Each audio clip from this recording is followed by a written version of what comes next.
Power to the truth. This is Margo. This is Wednesday, January 9th, 2019. And I'm starting a little early today because I want to go over methane. Starting at 2:39 p.m. Pacific Time, United States of America.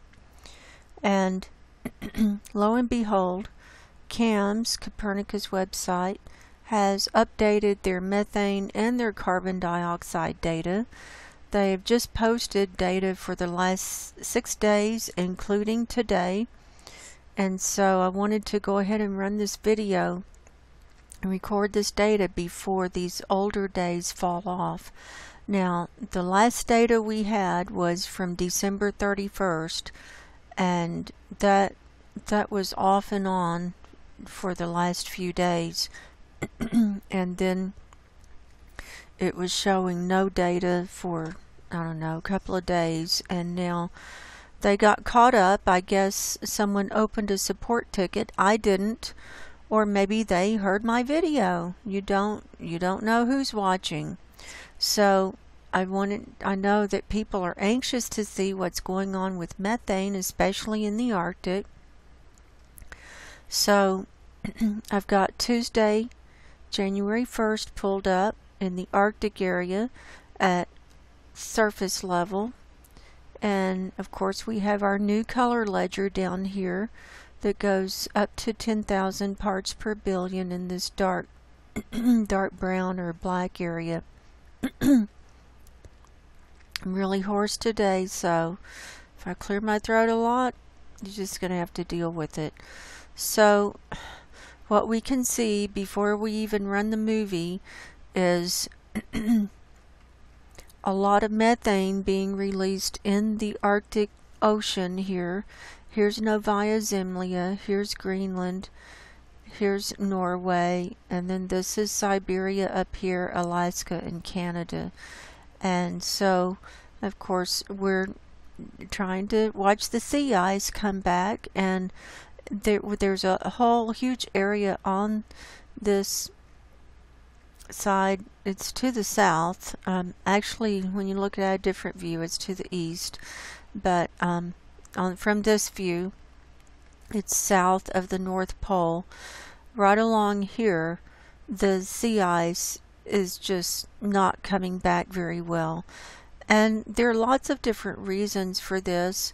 And we've seen on Climate Reanalyzer that in the 2-meter temperature anomaly up here, there's been a red area that's been moving around this whole area and moving around Greenland, and we've been watching that.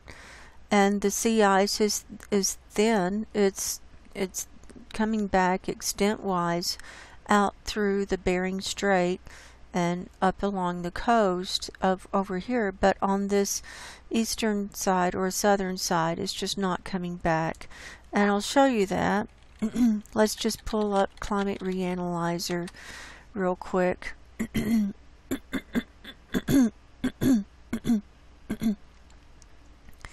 And you can see the temperatures, like from today, the temperatures maximum are, you can see the delineation from the blue and the gray to the purple, where the purple goes into the colder areas and the blues are right around freezing, right under freezing. And so here, this color here is 0, which is right at freezing. So these are just barely below freezing, and it has to be quite a bit below freezing for the salt water to freeze. So let's look at 2-meter temperature anomaly. Well, we can see that northern Canada is red, a part of Greenland is red, and here up in Russia in areas it's red and brown. There's the Antarctic, but let's go to the sea ice and snow cover. And this is what I wanted to show you, where the extent of this ice is, this line. And you can really see it, the effects of not having any sea ice there. The methane is coming up right along here and along here, and in areas that it's much thinner, it's just coming up right through the ice, because the ice is fragile. What did I do? Here we go. So let's run this movie.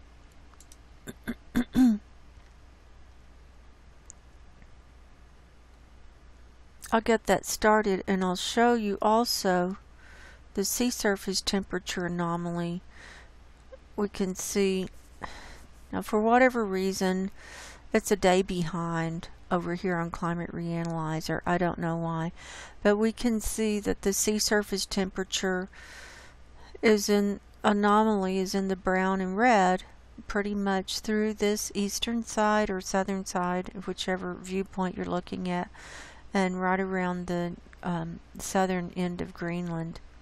It's really red, and up into the white zone, which is up at the top, for being much warmer. So there's that. So that's running, and we can see, like we saw at the end of August, just waves of methane just being released out of the ground from Siberia and just moving across. And it's like, as it's releasing, it triggers the next patch of methane to release. So now it's into the forecast period. We'll go ahead and let that come back through.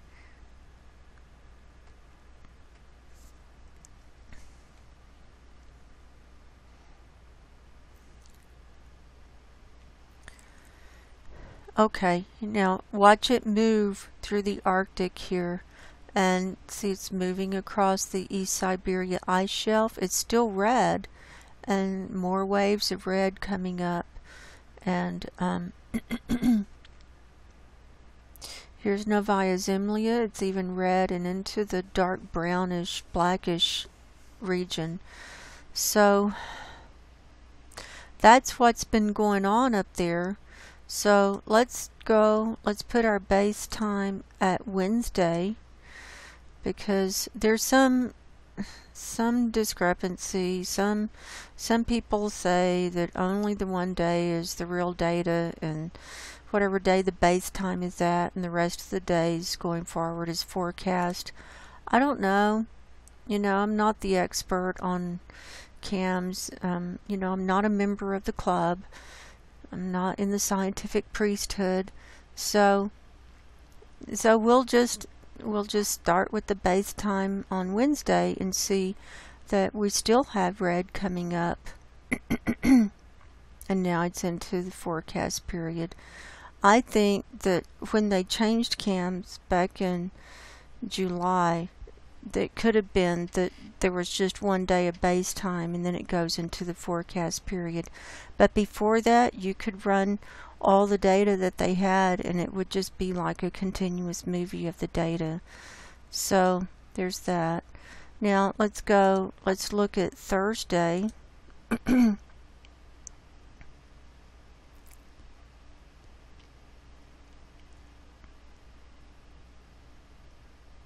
Did I say today, the 6th?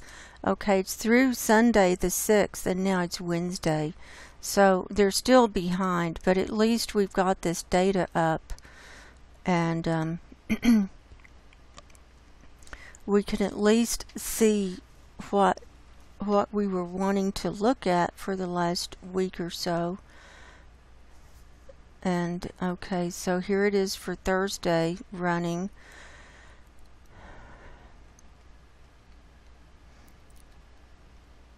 And it's in the orangey and yellow coming up out of the ocean there. This whole, it's like a L shape or U shape or something, but that's happening. And look at down here near Norway.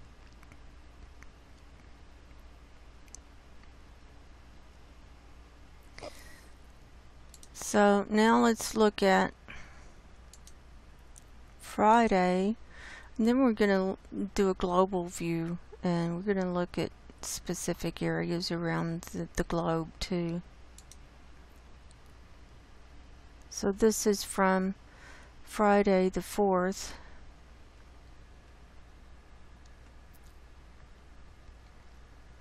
Look at the circle of the orangey, and look at it red coming up. Now see, it's really going red into that forecast period. Let's let that run back through. And we're concerned about coming up through the ice, because this is where those methane hydrates have been frozen, but they're thawing out, obviously.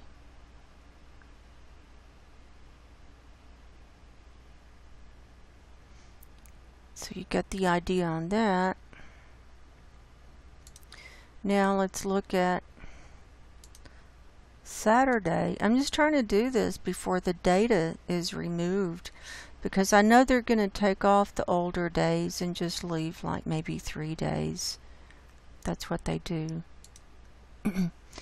When they post a whole bunch at once, they don't leave those 6 days up for long. Now see, we've got red coming up here at the beginning. And look, here it is in the in the Kara Sea here. And red coming up off the coast of Russia here. And remember, this is the new color ledger, and so what's orange used to be red. So in the old color ledger, if we saw all of this, it would all be red coming up. And different shades of red to black. That's what it would have been in the old ledger that they changed on December 11th of last year.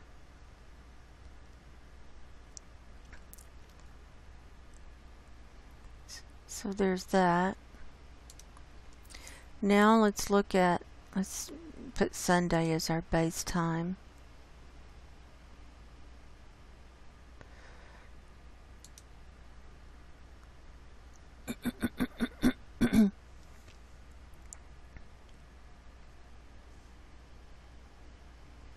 And still red coming up. See, it's like a whole area that it's like there's a wave underneath there, and now it's coming up over here too.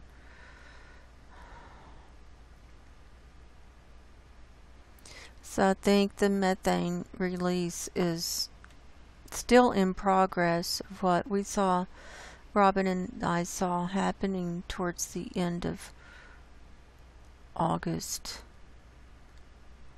and end of first part of December as well.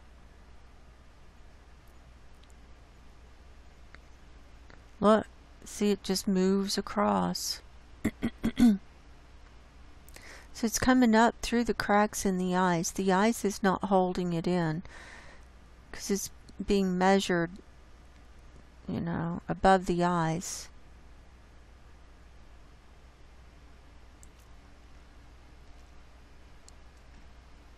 So that's into the forecast period after the first day there.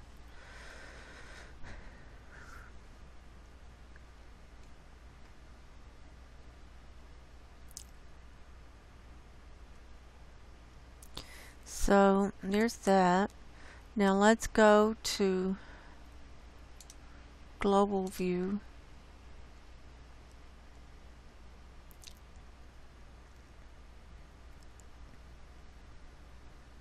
And we can see how it's gathering in the Arctic there. Let's go back to Tuesday and just run the movie. Alright, here we are. Global surface level base time Tuesday, January 1st. So let's run this and see what happens. See if the data looks continuous like what we were seeing.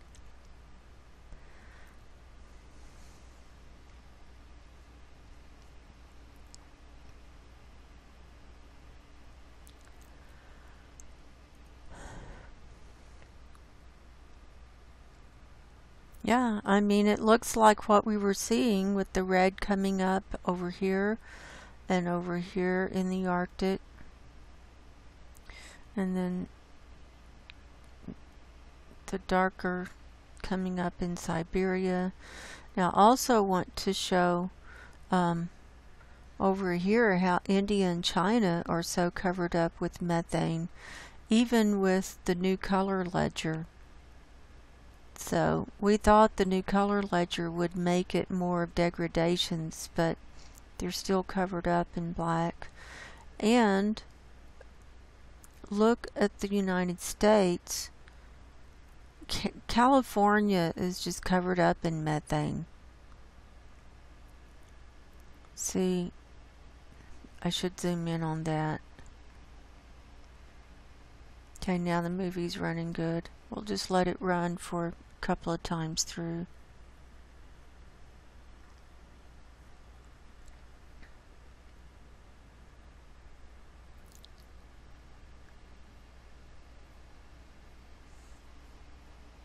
You can just see the red wave just coming up and moving around and moving through up there and so on.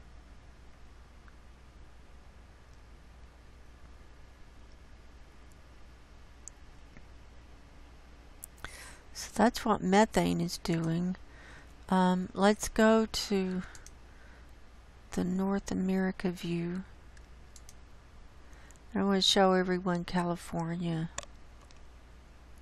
Well, we can see the whole United States and Canada too. So let's do this.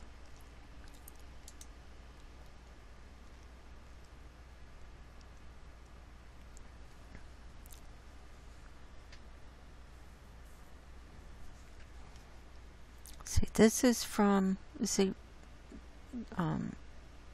Nevada starts about here. You know, they don't have a breakdown with the states. I wish they did. It would be a lot easier to get your bearings on where you were. But we can see all of Southern California is covered up in it, and then it just comes up through the mid part of the state, all through where we're seeing all those earthquakes. Really is where all this methane's coming up, it looks like. Look, all along the coast of Texas. That's not loading. Let me refresh.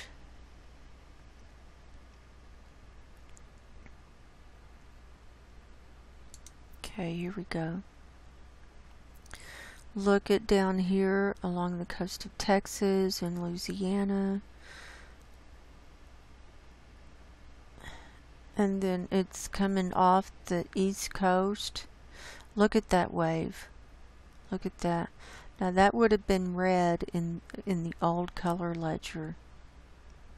All of this orangey would have been red. And just so you want to know, the ledger is here. Like this orange color, this orange, like that orange is 2080 parts per billion. Then when you go to the bright red, that's 2100 parts per billion. Then 2120, then this brick red is 2140, and then it goes up. It just is a catch-all, this dark brownish, I call it black, but like this dark area down here, it's anywhere between 2160 to 10,000 parts per billion. So now it's moving. Look at that. And this is winter time. It should be less in the winter time because we have colder temperatures. So if it's like this in the winter time, you know, it's going to be awful. Worldwide, it's going to be awful once we hit summer for the northern hemisphere. Look at it coming up off the coast here.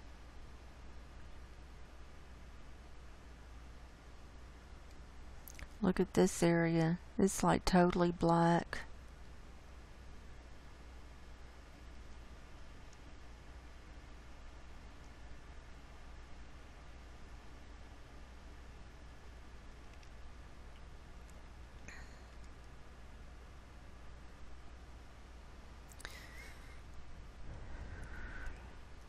Okay. So, everyone got your methane fix. So you can go to CAMS and see your own carbon dioxide. I'm more interested in looking at methane, frankly, than carbon dioxide. So now let's go over to comments, and then we'll do our earthquakes. Now, we've had some really good discussion with my last couple of videos, and Hapsutaki, who's a really smart guy that I've talked to, left some really good comments. Thank you, Hapsutaki, for tuning in and sharing your knowledge with us. And so we're just going to go through the comments. I may not have time to really do much discussion because I want to get into the earthquakes in a minute here. Hapsutaki, this was under 5G satellites, microwave the planet. He says, great material again, Margo, and congratulations, we made it to 2019. There's an international scientist's appeal to reconsider the safety regulations considering EM fields and human exposure at this link. A lot of scientists around the world in different fields of expertise are trying to raise an alarm. Well, all of that will probably fall to deaf ears and blind eyes. Also, can CAMS be offline due to the ongoing U.S. government shutdown over there? No, because CAMS is from European areas and doesn't have anything with the U.S. government, and they're back online now, as you can see. Anyway, he says, from what I've seen on the news, it's affecting rocket launch schedules as well. One person actually commented that it's a good thing that the government is shut down. At least they're not poking holes in the upper atmosphere ionosphere like they did last year. And he gives a link to a good article that I've seen. SpaceX launch last year punched huge temporary hole in the ionosphere. That was from March of last year. He says, take care, much love and thanks. Well, thank you, Hapsutaki. I appreciate your comment and being here and being part of the group, and for viewing. I appreciate you too.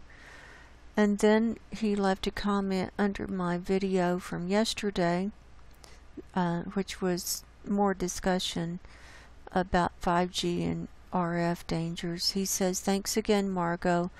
By the way, people who think that microwave frequencies are basically harmless since they're non-ionizing, that's often the first argument. Well, this will likely be easier in the future with the upcoming 5G grid. And this is a YouTube video that shows a microwave oven being used like a gun.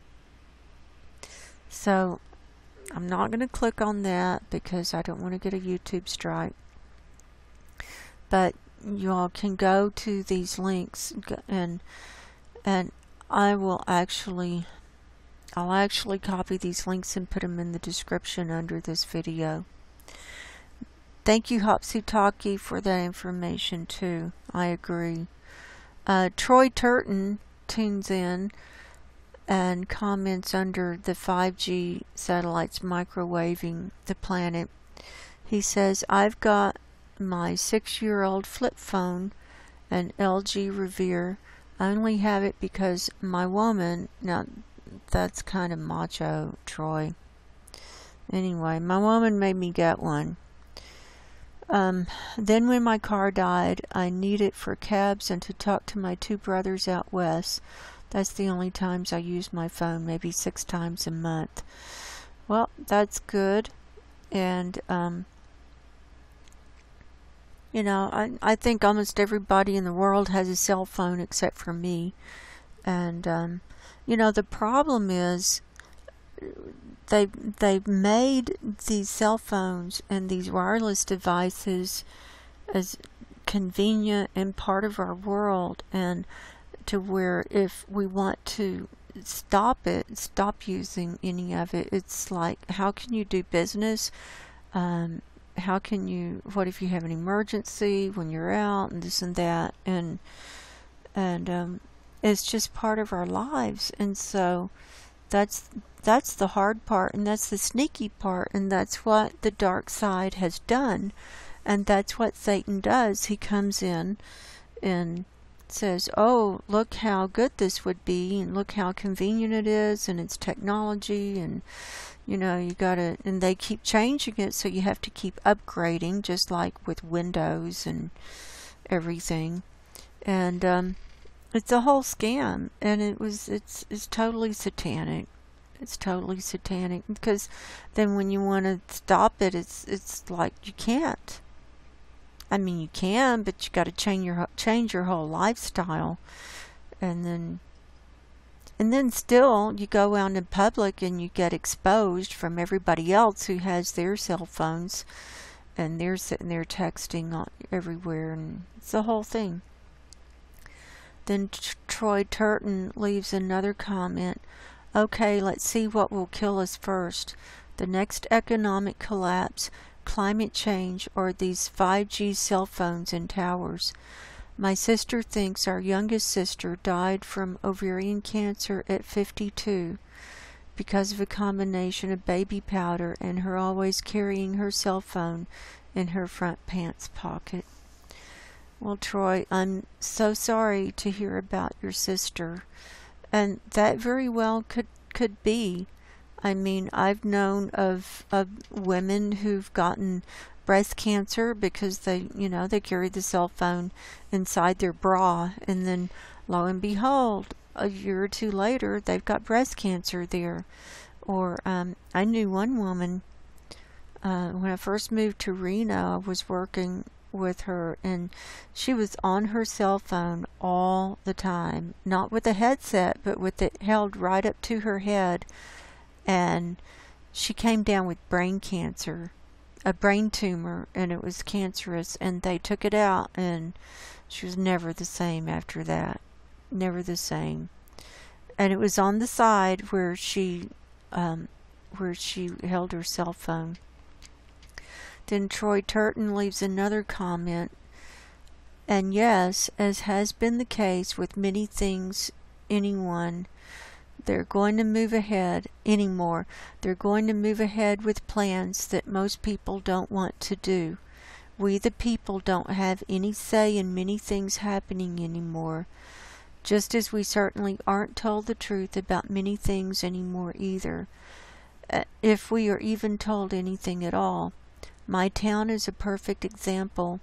After they already started building 3 giant-sized buildings around our town, they made an announcement about them, what companies will be occupying the buildings, and what those companies do.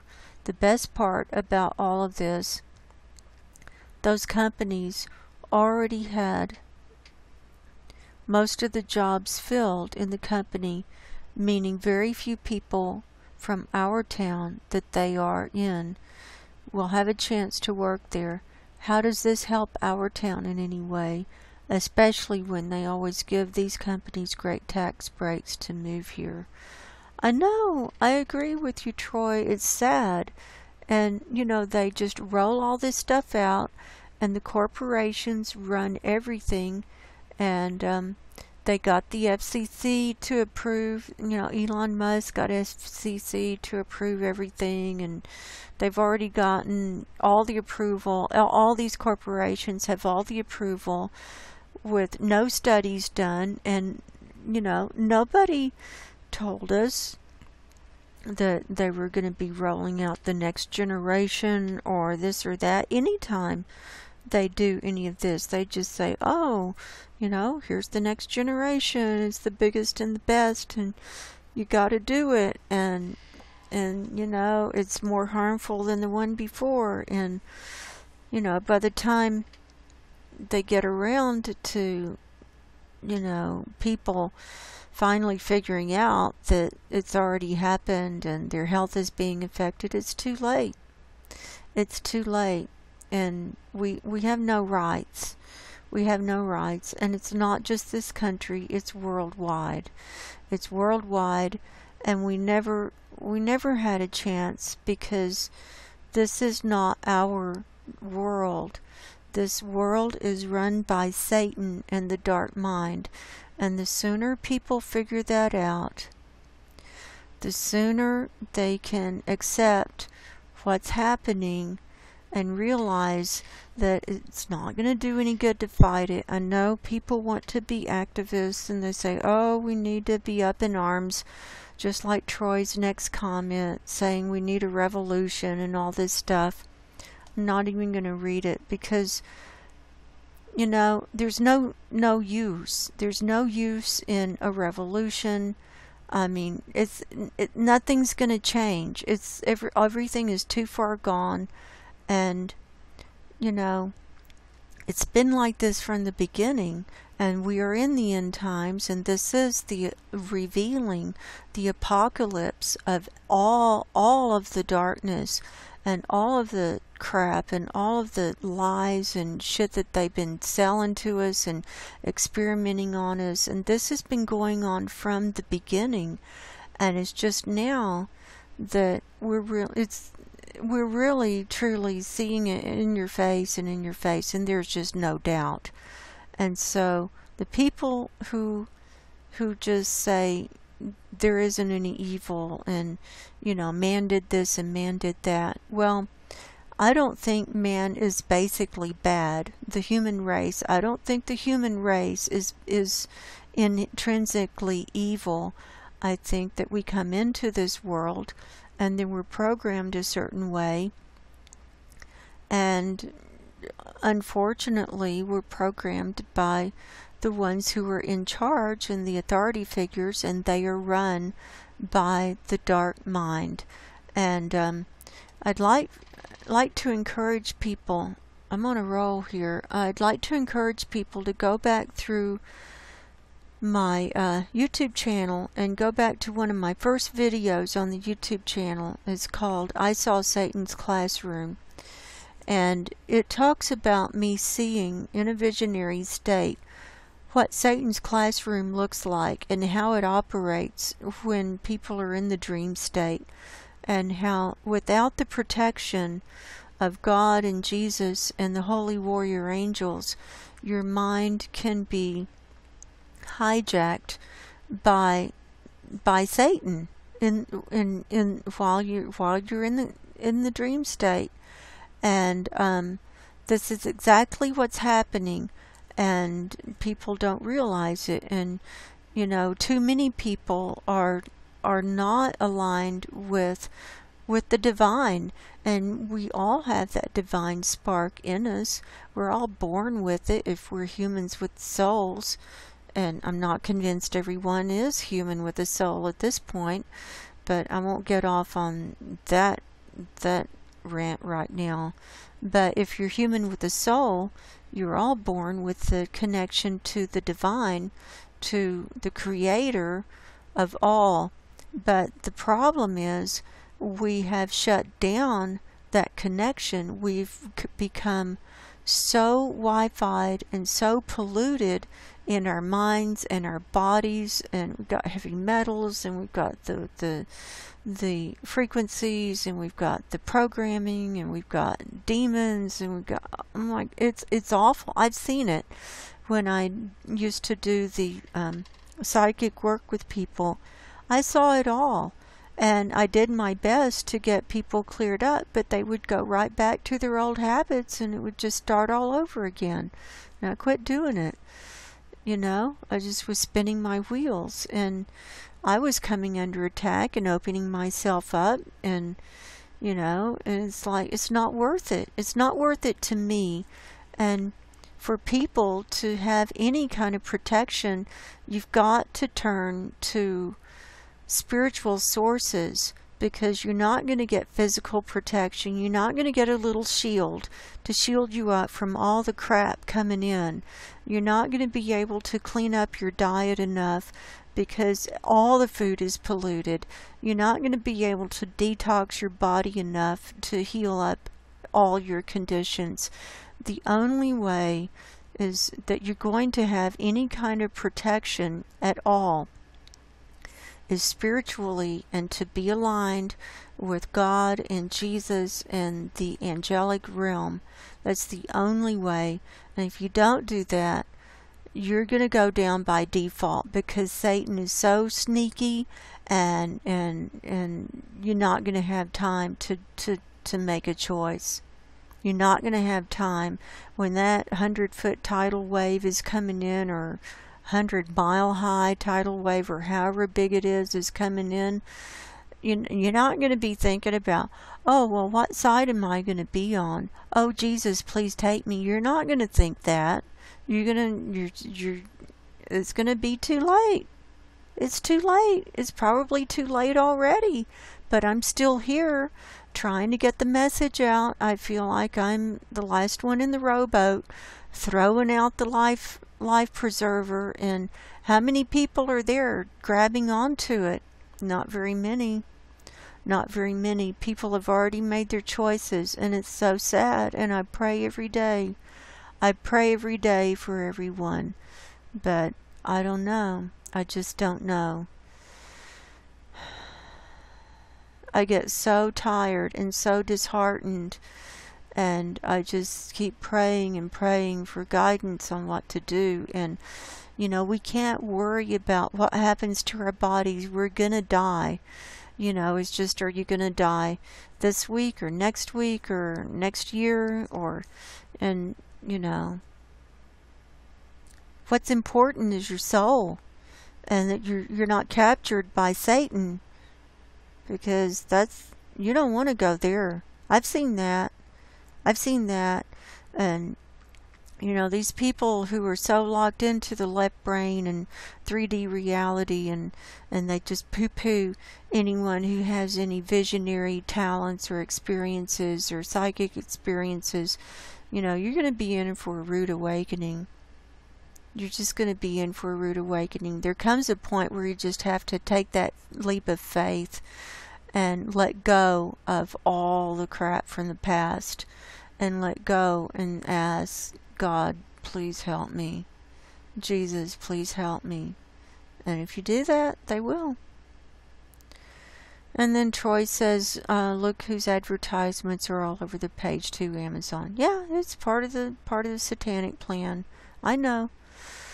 So thank you, Troy, for your comments. And not to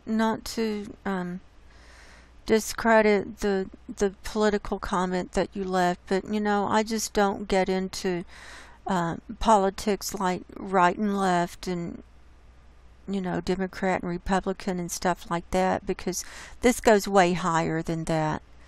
I mean, politics are a moot point at this point. It goes way higher than that. It's just a waste of my time. Okay, then J. Eric Smith says, Margo, your presentations are getting good. Oh, thank you.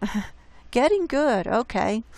At the 29-minute mark of my 5G satellites is one of the best statements of the state of affairs I've ever heard.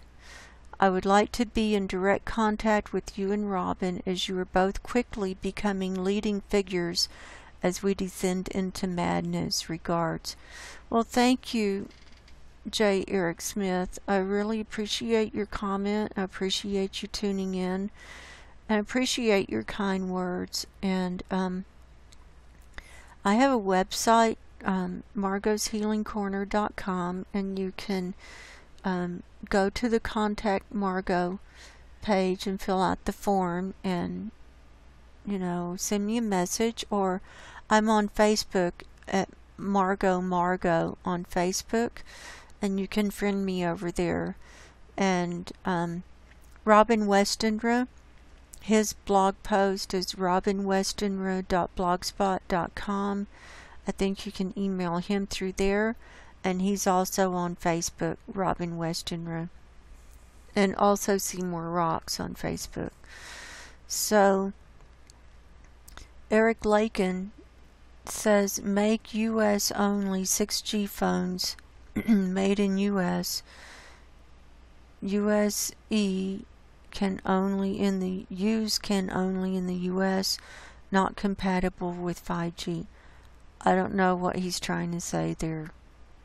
Something about 6G phones being made in the U.S. and that they're not going to be compatible with 5G or something. That didn't make a lot of sense. It sounded like code to me. Hopsutaki, there's no physical fix to a spiritual problem. Well said. And I said that in that 5G satellite. Thank you, Hopsutaki. And then one more comment. This is running long, but anyway, Hopsutaki is commenting on my video from last night, talking about the 6.3 earthquake in Japan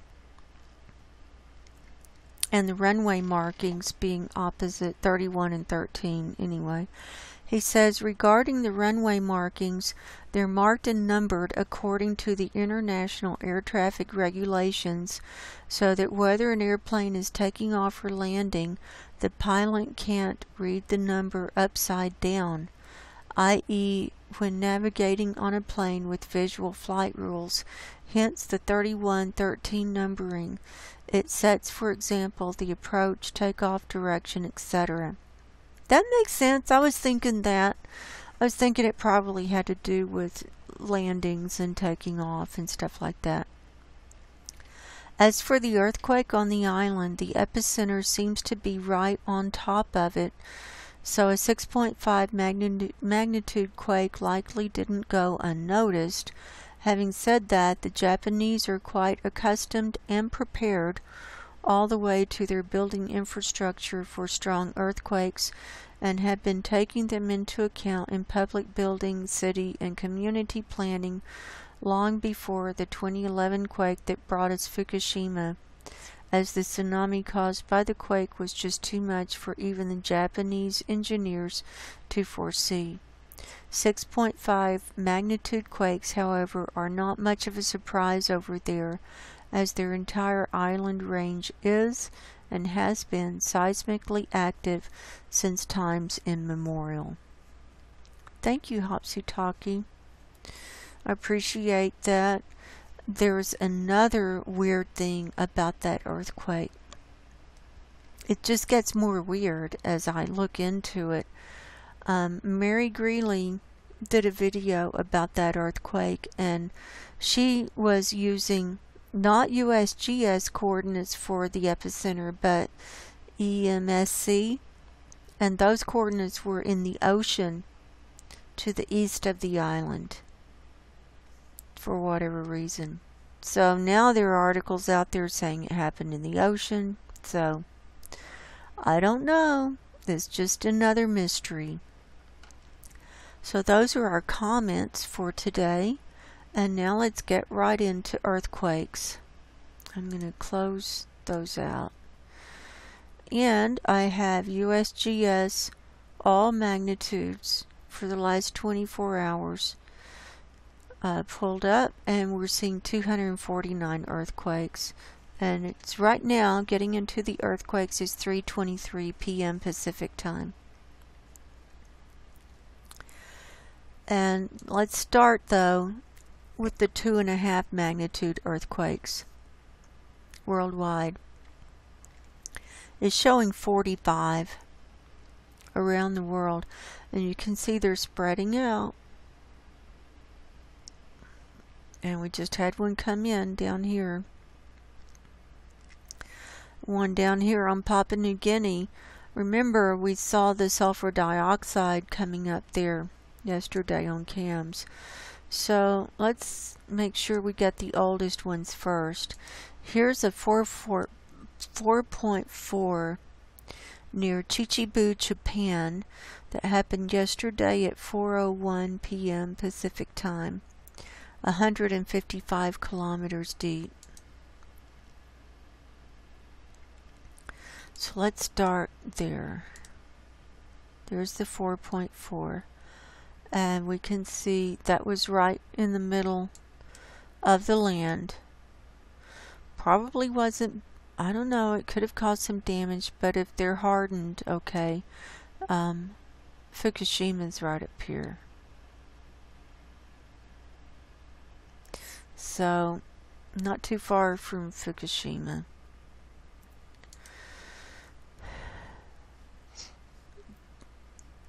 And then there was a 4.7 near Chichishima, Japan. It's out in the ocean on this red line. That was yesterday. Hang on. That was yesterday at 8:33 p.m. 175 kilometers deep.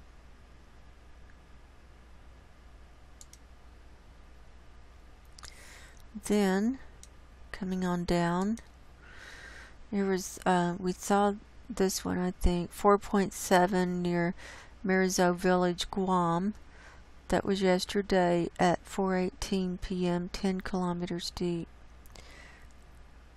I think there were some more down there, but they've fallen off the map. Here's one that just came in off the coast of the Philippines, 4.6, 75.2 kilometers deep. Now, down here near Papua New Guinea, a volcano is erupting down here. There have been two pretty much at the same place, a 4.9, 10 kilometers deep, and a 4.6, 10 kilometers deep.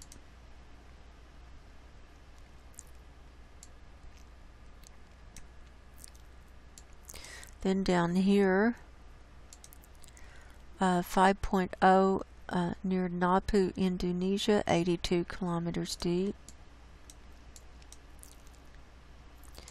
Then off the coast of Sumatra, a 5.1, 53 kilometers deep. That happened at 1:39 this morning. Now let's come over to Tonga. There was a 4.6 near Fiji, 534 kilometers deep. That happened this morning at 7:44 a.m. Pacific time. Very deep. So that will cause movement of the plates around the world with it that deep. Then there was a 4.9 at 1:32 this morning at Niafu, Tonga, 10 kilometers deep. So there's those. Now let's come over here. Here's one, two actually, off the coast of Madagascar, between Madagascar and Africa. There was a 4.9, 10 kilometers deep, and 4.7, 10 kilometers deep. So the 4.7 was at about 12:30 this morning, and then the 4.9 was at 8:09 this morning Pacific time. We've seen them there before too. Then there was one up here in Romania. We don't see them there very often. There was a 4.1 7 kilometers northwest of Bisoka, Romania, 139 kilometers deep. Then there was one reported here in Russia, a 4.4, 37 kilometers east-northeast of Iskatim, Russia, 11.4 kilometers deep.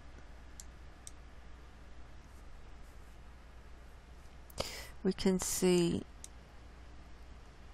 here's Novosibirsk, it's sitting near there.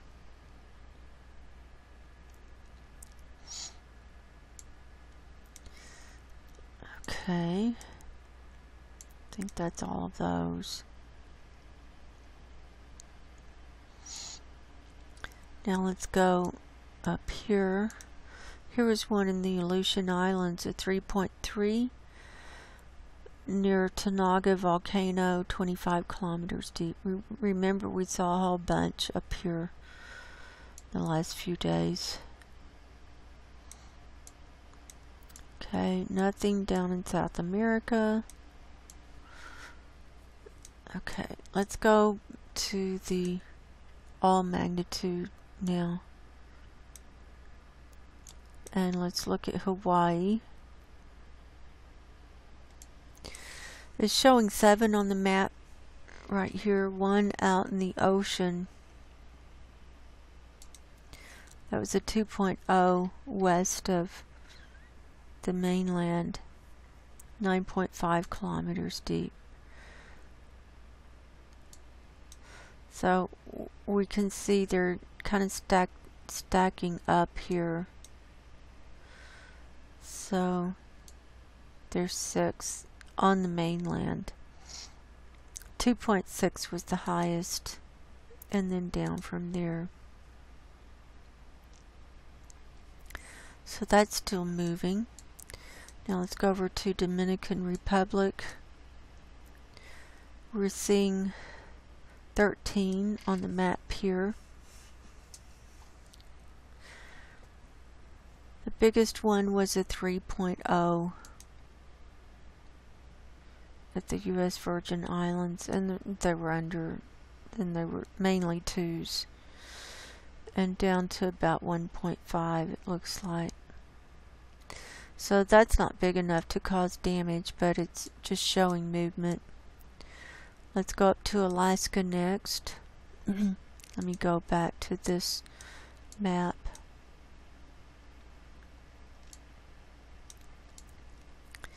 Saw some larger ones today. Up here in the northern part, near the Beaufort Sea, there are 4. There was a 4.5 at 108 kilometers northeast of Arctic Village, Alaska, 14 kilometers deep. That happened last night. Then a 3.1. 2.7 and 2.5, all up in that area. And so we're looking at the ones 2.5 and higher. There was a 4.5 at Coho, Alaska, right down here, 63 kilometers deep. Then these are in the 2s. Here's a 3.5 at Anchorage. And then these were in the 2s. And here was a 3.2 at Cantwell. So those were over. The rest of them were above 2.5. So we can see here they are interspersed. There's 100 in the viewing area right there. Not counting the ones up on the northern end.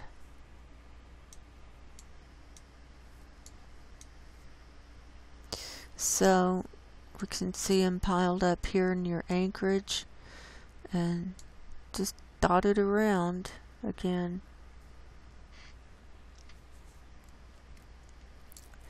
Now let's come on down Here's one in Canada. Here's a 2.1 near Haines Junction, Canada, that happened at 12:15 this morning, Pacific time, 0 kilometers deep. So that was right on the surface.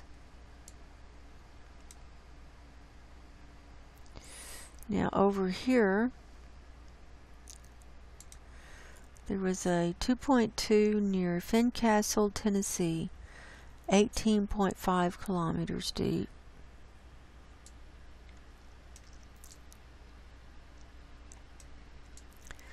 Let's look up here in Northwest.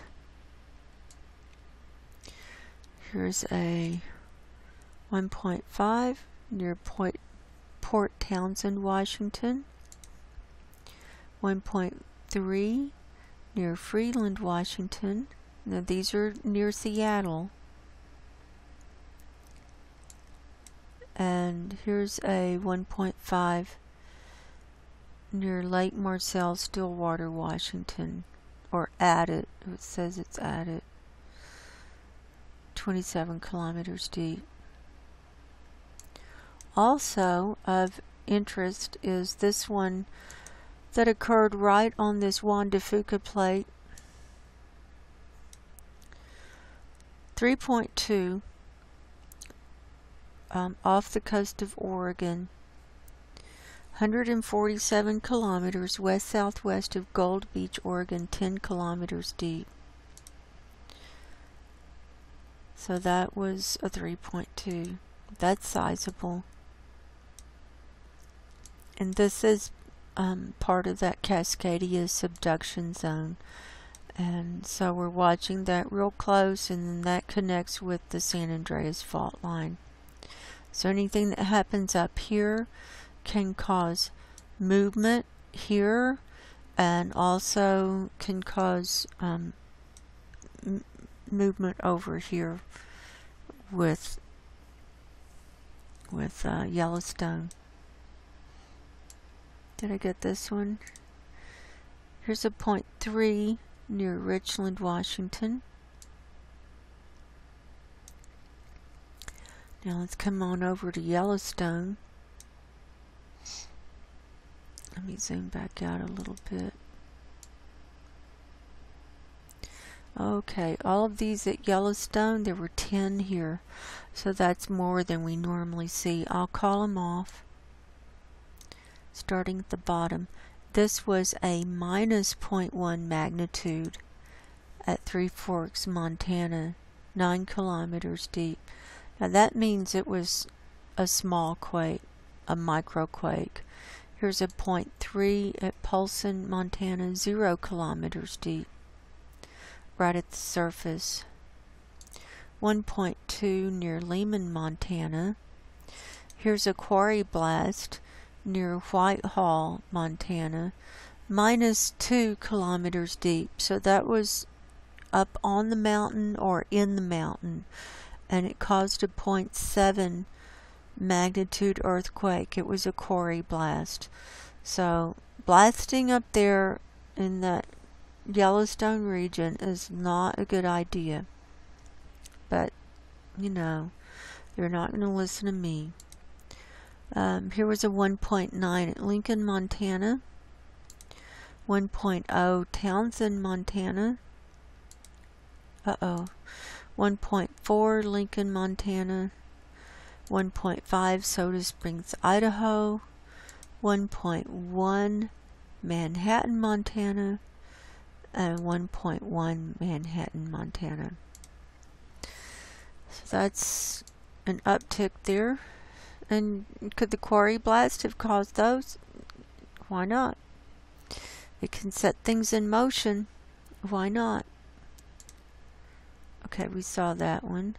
Then, of interest, was this group of earthquakes that happened right down here between Utah and Arizona.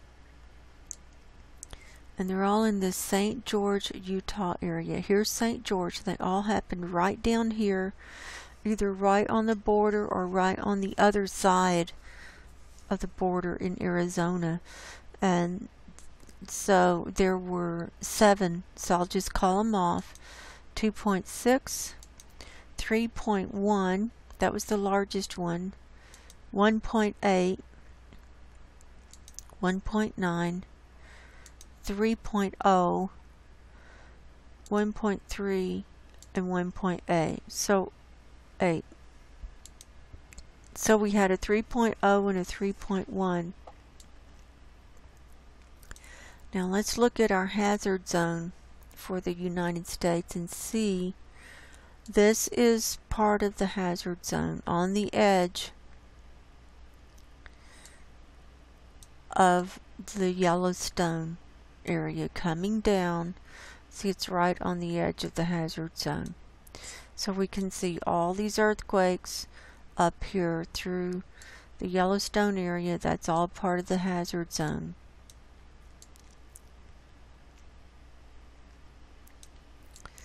Okay, let's turn that off. Now, let's go over to Northern California and work our way across and down. The first one we have is a 1.0 at Shingletown, California. Then here's a 1.3 near Quincy, a 0.5 near Portola. Here's the geysers. They picked back up. They've had 12 over here in the geysers region, right here. These are hot springs, and apparently they're drilling into them. That's what Dutch Sense says. 2.4 and 2.1 are the highest, and then the others are under that, down to 1 or 0.7. Now working our way across, here near Lake Tahoe, here's one up in the mountains, a 1.3, 10 kilometers deep, up in the mountains between Lake Tahoe and Truckee, California is right there. We're not seeing any in the Reno area besides that one near Lake Tahoe. Nothing else up in northern Nevada. Now we're moving into the Hawthorne area. Here's a 2.0. Here's a 1.1, 1.8. Let's stay in Nevada. Here's a blast.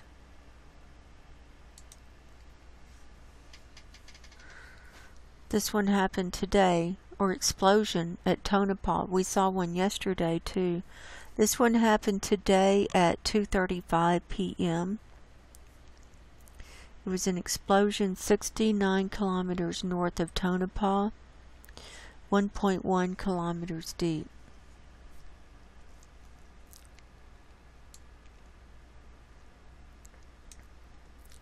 So that has to do with construction. 1.8 Goldfield, 0.5 Goldfield. Here's a larger one.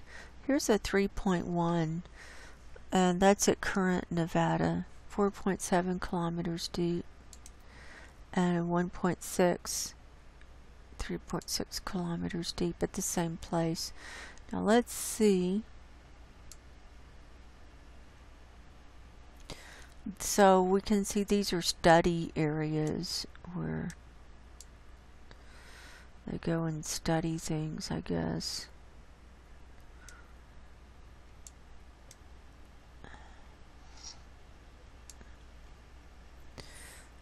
So we saw that Goldfield, and then down here 0.1 at Beatty and 0 at Beatty. So the big ones, big things of interest was over here at Current, Nevada, and then our explosion at Tonopah.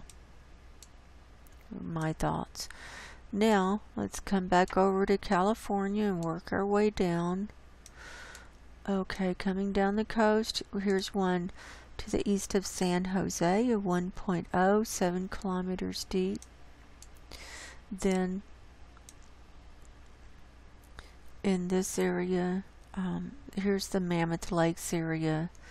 So I'll just call them off. Well, they're 13. So they're between this one was a minus 0.1, so that was a microquake. And it was minus 0.3 kilometers deep. Now that means it's up in the mountain, so that's the magma moving. And remember, this is all volcanic area. Let's see if any of the others are minus. That one. That was the only one in the minus magnitude. But the largest one was this 2.2 down here in the viewing area on the San Andreas fault line near San Ardo, California, 2.5 kilometers deep. So let's come on down. Here is 0.7 Coso Junction, 0.8 Coso Junction, 1.9 Kernville, 1.3 Bodfish. These are all repeaters. 2.1 Johannesburg. That's pretty big. Here we have another blast. Here's a 1.9 magnitude quarry blast at Boron. I think I reported on this yesterday because it's still, yeah, this is still on the map from yesterday. That was at 4:30 yesterday. So they fall off as the day goes forward. So some of these might be on my report from yesterday because I started a little earlier today. So down here we have one in Mexico, a 2.4. That was 10 kilometers west of Alberto, Oviedo, Mota in Baja California, Mexico. 2.5 Holtville, that's good size, or getting up there. Here's a 1.1 that happened off the coast of La Jolla, right in the water. That was at 4:07 this morning, 12 kilometers deep. So here's a 3.0 at Ocotillo Wells, 3.7 kilometers deep. That's our big one to report on. Here's a new blast, a quarry blast that just came in. 1.7 magnitude quarry blast near Home Gardens, California, 2.3 kilometers deep.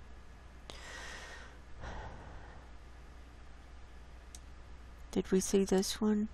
Yeah, that's at Boron. So on the viewing area here, we have 41 earthquakes.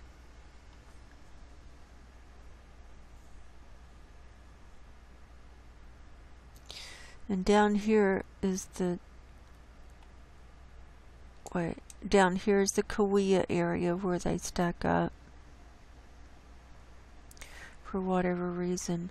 So the largest one was a 3.0, and then they're down to under 1 and everything in between. There's a 2.2 at Redlands. We saw the 2.5 at Holtville, and the rest are fairly small. The 3.0, and that's it. So let's see if anything significant has come in while we were doing our report. This video has gone a little longer because I showed methane and then I had my rant. But sometimes you just gotta rant. You gotta get it out. If you don't get it out, it'll get all bundled up and your neck will get kinked up. And we don't want that. I'm kinked up enough as it is. with my muscles. So let's see if anything significant has come in on this map. Okay, there was a 4.6. Oh, I already got that at 238. Down in the Philippines, already covered that. I think that's it. Yep, that's it. So we'll wind it up for today. Thank you for tuning in. My name is Margo. I do believe our time is short. I do believe we are in the end times. And we're being given an opportunity to recognize the end times and to make our choice before it's too late. And I recommend everyone get their spiritual house in order. And until next time, God bless everyone. Go in peace, and I love all of you, and good night.